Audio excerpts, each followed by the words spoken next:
पर अड़ गया यूक्रेन, रूस ने उड़ाए चीथड़े।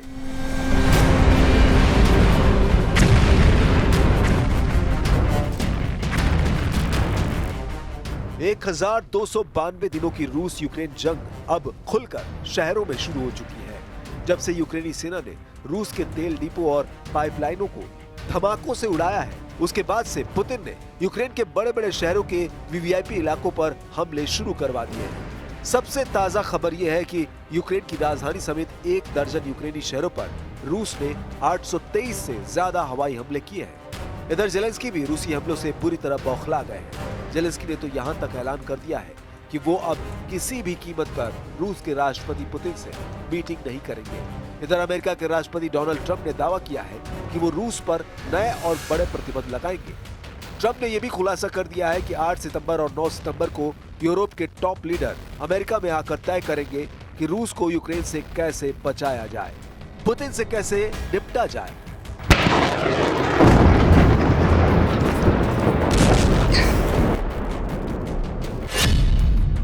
चौबीस घंटे में 823 हवाई हमले, यूक्रेन अमेरिका, यूक्रेन में फेल।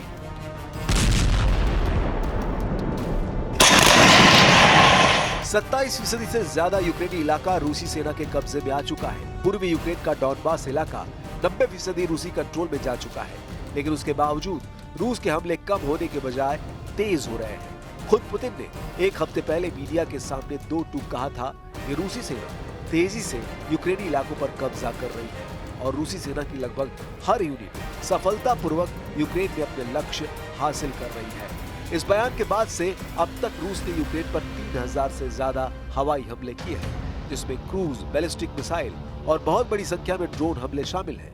पिछले 24 घंटे में यूक्रेन की राजधानी कीव समेत कई शहरों पर रूस के इतने तीखे और प्रचंड हमले हुए हैं कि जेलेंस्की भी खौफनाक तस्वीरें देखकर बौखला गए हैं। यूक्रेन की वायुसेना ने कहा कि रूस ने हमले के दौरान 810 ड्रोन और 13 मिसाइलें दागी, जिसमें ज़पोरोजिया, क्रीवी और ओडेसा शहरों के साथ साथ सुमी और चेर्निहिव क्षेत्रों सहित पूरे देश में नुकसान हुआ है। यूक्रेनी अधिकारियों के अनुसार कई और रूसी हमलों में ज़पोरोजिया क्षेत्र में 3, डोनेट्स्क में 2, खार्किव में 1 66 साल की महिला मारी गई है। रूसी रक्षा मंत्रालय के दावों के मुताबिक उनकी सेना ने 24 घंटे में 210 यूक्रेनी ड्रोन और 3 हवाई बम मार गिराए। रूसी मीडिया तास का दावा है कि रूसी सेना ने यूक्रेन के डिप्रोपेट्रोव्स्क क्षेत्र में खोरोशे बस्ती पर कब्जा कर लिया है। खुद यूक्रेनी राष्ट्रपति जेलेंस्की ने सोशल मीडिया पर एक पोस्ट में लिखा कि रूस ने सितंबर के पहले 5 दिनों में यूक्रेन पर 1300 से ज्यादा ड्रोन, लगभग 900 बम और अलग अलग तरह की लगभग 50 मिसाइलें दागी हैं। राष्ट्रपति जेलेंस्की का दावा है कि रूस के ताजा हमले यूक्रेन के 14 इलाकों पर हुए हैं। जेलेंस्की ने दावा किया है रूस युद्ध को लंबा खींचने की कोशिश कर रहा है और कूटनीति को एक तमाशा बनाने की कोशिश कर रहा है। Зараз в наших містах, в Києві, в Сумах, в інших містах і громадах допомагають пораненим після російського удару. Географія ударів за добу: Київ, Суми, Кременчук, Одеса, Дніпро, Кривий Ріг, Запоріжжя. В Києві ще розбирають завали, можуть бути тіла під завалами. Пошкоджено будівлю Кабміну. На цей час відомо про більш ніж 4 десятки постраждалих по країні. 20 із них в Києві. Мої співчуття рідним та близьким загиблих. Все группировки российских вооруженных сил на всех направлениях наступают. Наступают успешно, разным темпом, но практически на всех направлениях.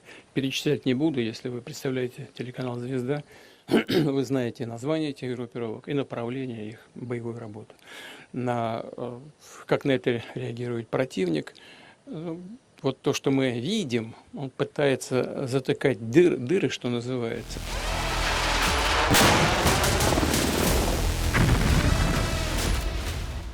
रूस के रक्षा मंत्रालय ने यह भी दावा किया कि उसने यूक्रेन के चेर्निहिव इलाके में भीषण मिसाइल हमला किया है।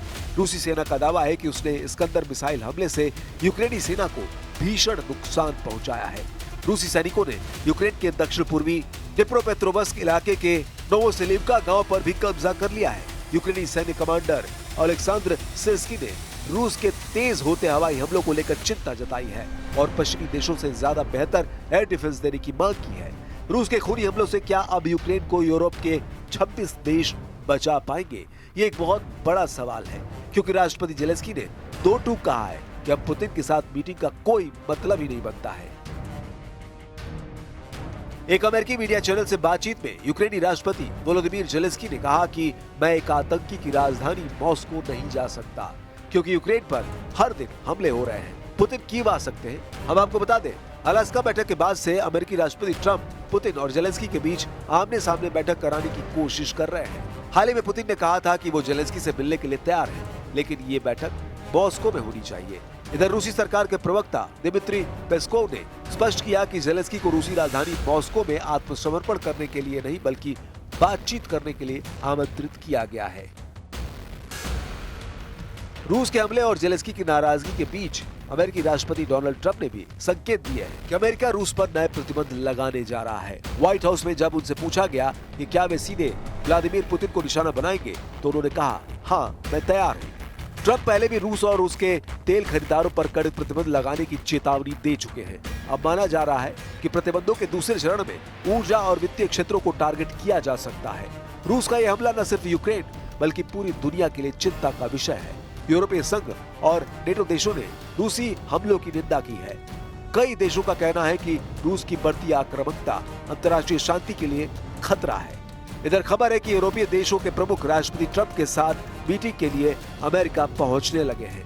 ट्रंप ने खुद मीडिया को बताया कि यूरोप के कई राष्ट्र प्रमुख अमेरिका पहुंचने लगे हैं, लेकिन उन्होंने किसी भी यूरोपीय देश के राष्ट्र प्रमुख का नाम नहीं बताया है। As of right now, what do you think is the greatest obstacle to a peace deal? Well, we're going to see. I mean, we have some very interesting discussions. You know, certain European leaders are coming over to our country on Monday or Tuesday, and individually. And I think we're going to get that settled. I think we're going to get it settled. We have to. You can't lose.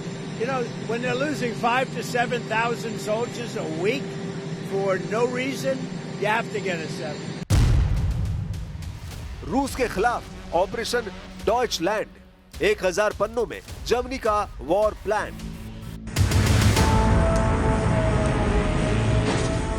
NATO के 32 देश भी अब रूस के खिलाफ बड़े युद्ध को लेकर हिम्मत जुटाते साफ नजर आ रहे हैं। इस वक्त फ्रांस, ब्रिटेन और जर्मनी ने रूस के खिलाफ खुलकर मोर्चा खोल दिया है और यूक्रेन के बहाने ये यूरोपीय देश ऐसी जंग शुरू करने की वकालत कर रहे हैं जिसे देखकर हैरानी होती है कि क्या वाकई में यूरोप रूस के खिलाफ सीधी जंग कर सकता है। जरा जर्मनी के ऑपरेशन डॉइचलैंड को जान लीजिए, जिसे रूस के खिलाफ युद्ध की शुरुआत माना जा रहा है। जर्मनी ने ऑपरेशन डॉइचलैंड नाम से 1000 पन्नों का एक दस्तावेज तैयार किया है, जिसमें सुरक्षित स्थलों, बंकरों और नेटो सैनिकों और वाहनों की तैनाती का पूरा खाका दिया गया है।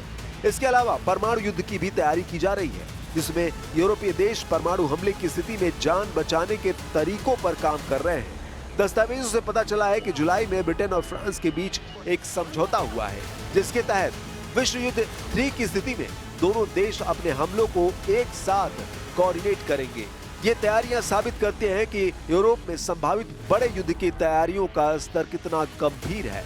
एक्सपर्ट्स का कहना है कि फ्रांस की ये तैयारी न सिर्फ होने वाली जंग की तैयारियां दिखा रहा है, बल्कि तीसरे विश्व युद्ध की शुरुआत का गंभीर संकेत है। इधर रूस के राष्ट्रपति व्लादिमीर पुतिन ने अब एक बार फिर यूक्रेन को चेतावनी दी है। उन्होंने कहा है कि अगर समझदारी दिखाई जाए तो युद्ध को बातचीत के जरिए रोका जा सकता है। पुतिन ने कहा कि वे यूक्रेन युद्ध को खत्म करना चाहते हैं और ये उनकी प्राथमिकता में है। रॉयटर्स के मुताबिक पुतिन ने कहा, अमेरिका इस युद्ध को समाप्त करने के लिए ईमानदारी से कोशिश करता नजर आ रहा है। अगर समझदारी के साथ काम किया जाए तो ये युद्ध रोका जा सकता है, यही मेरा अनुमान है। खासकर जब ट्रंप प्रशासन का रुख देखते हैं तो लगता है कि वे वास्तव में समाधान चाहते हैं। अगर नहीं तो हमें अपने सभी उद्देश्यों को हथियारों की ताकत से पूरा करना होगा। Тем более, что мы видим настроение действующей в США администрации под руководством президента Трампа. Видим их не просто призывы, а искреннее желание найти это решение. И мне кажется, есть определенный свет в конце тоннеля. Посмотрим, как будет складываться ситуация. Если нет, то нам придется решить все поставленные перед нами задачи вооруженным путем.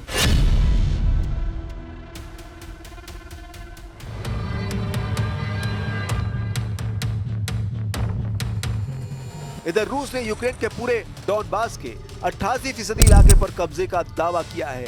ट्रंप के सामने भी पुतिन ने 15 अगस्त 2025 को कहा था कि अगर यूक्रेन के 4 बड़े इलाके रूस को यूक्रेन सौंप दे तो रूस सीज फायर के लिए तैयार हो सकता है।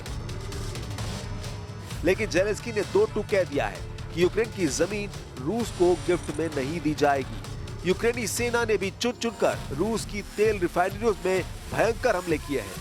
तेल रिफाइनरियों से उठता धुआं साफ दिखाता है कि यूक्रेन, अमेरिका और नेटो चाहते हैं कि अगर रूस के तेल रिफाइनरियों को तबाह कर दिया तो रूस लाखों बैरल तेल रोज निर्यात नहीं कर पाएगा और जंग रोकने के लिए मजबूर हो जाएगा।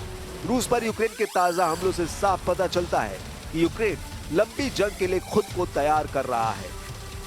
लेकिन इधर रूस ने भी पूर्वी यूक्रेन के साथ साथ पश्चिमी यूक्रेन पर बेहद आक्रामक हमले किए हैं, जिसकी वजह से लीव शहर में भयंकर तबाही मची है।